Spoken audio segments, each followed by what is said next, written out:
Good morning. Why do you say that there is a sign that says Quebec is for sale? Because for 3 years, some very important Quebec companies were sold with the blessing of the Quebec government. That's Rona, le Cirque du Soleil, Saint-Hubert. They broke their promise in the election. They promised to use the billions of dollars of the Fonds des Générations to keep our headquarters here. They did not do that. After 3 years of looking into the issue, they tabled a report today that simply says, we'll do nothing. We will do nothing. The amount we're putting aside to keep our headquarters is zero. Okay? So the Canadian dollar is weak. The American dollar is strong. The European dollar is strong. So if anyone wants to come and buy our strategic enterprises, you're welcome. That's what the Premier is saying today. There are a number of measures that were proposed by Monique Jérôme-Forget, Claude Séguin, other luminaries in the private sector that would have been at no cost to the Quebec government, that would have augmented the ability of Quebec enterprises to defend themselves against those who want to buy them. They don't want to touch it. These are measures that exist in the United States, that exist in England. They don't want to touch it. So the signal today is clear.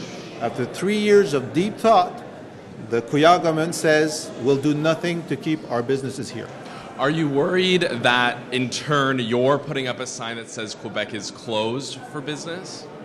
No, because we're not saying anything that other open societies have not done before and are not doing now. I think, people must be looking at us and saying, well, you're the dumbest in the class, You're not doing the minimal amount of work to keep your strategic enterprises at home. We're doing that in the US. We're doing that in the UK. We're doing that in Europe. You're not. There's something that you're not getting.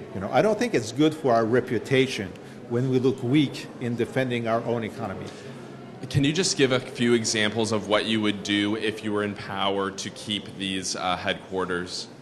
Well, what criteria would you use to decide which ones you're going to protect and which ones you're going to let go free? Well, let me just go back to the report that was tabled by Mr. Séguin. It contained a number of measures that were voluntary, so that enterprises in Quebec could have used them or not. It was their choice. And those measures were, for example, the fact that we could have voting that varies depending on the duration of the duration of looking for my words here. Ownership, yeah. So variable voting that varies according to the duration of ownership. So if somebody buys a number of shares very quickly, then they cannot vote, for example, for the first year or for the first 2 years.